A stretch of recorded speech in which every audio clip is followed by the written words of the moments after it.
please stay with us as we stay on this topic now. Now, Indian Prime Minister Narendra Modi and Russian President Vladimir Putin have met on the sidelines of the SCO Summit in Tianjin. The two have held talks after attending the key session of the SCO. This comes as New Delhi's ties with Washington are strained over the purchase of Russian oil. In his remarks to open the talks, Modi termed the partnership with Moscow as special and privileged. Putin has hailed Russia's ties with India as special, friendly, and trusting. According to President Putin's aide, Putin plans to travel to Delhi for the annual India-Russia summit in December this year. The Indian Prime Minister also called for an end to the war in Ukraine during the bilateral talks earlier today. Now we go back to our guest discussion. Daniel, I would like to come to you for my next question. Thank you for staying with us. How do you see China and Russia and India's relationship moving forward, especially in this SCO summit? How do you think this has moved their relationships to another level? Comes to mind is the old adage, my enemy's enemy is my friend.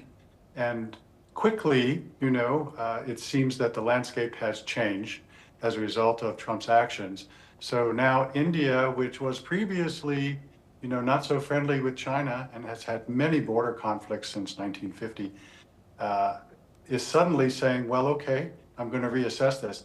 But what they're doing is they're saying, this is not permanent and we are retaining our non-aligned status.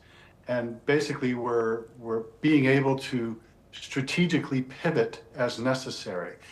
I don't see how this is going to amount to much in the short term, because it's like she is waving a magic wand and imagining that all of the history between these nations is suddenly going to be forgotten, and now it's just sweetness and light. I think the opportunism associated with the SCO is predictable, it's fine. It would naturally happen, I think, as a result. But remember, countries don't have permanent allies, they only have permanent interests.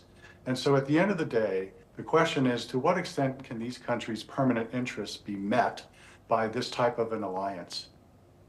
Right, thank you very much. Now I would like to take Scott. Scott, how significant is Prime Minister Modi's meeting with President Xi in redefining India-China relations within the SCO framework? And do you believe this signals a genuine shift or just a tactical pose in their rivalry? I think tactical.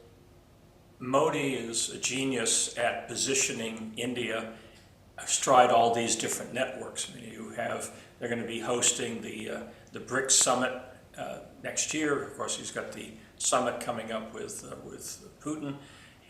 Before this SCO summit, he actually visited Japan and forged a number of very tangible agreements dealing with lunar exploration, and that ties back to India's relationship with the Quad, which is Japan, Australia, United States. So India has, going back to Nehru with the non-aligned nations network back in the 60s, and Modi continues in that tradition of steering through this very hazardous set of choppy waters between the interests of a huge behemoth like China, the interests of the global South, and the interests of the West, and trying to keep India's leadership in all of these different zones working in favor of the Indian people. So I think it's he's become, now in his third term, become a real master of this art form, and it will be interesting to see how it plays out as the next few years happen. Yes, thank you very much for sharing that. We'll stay on this topic now. China's Xi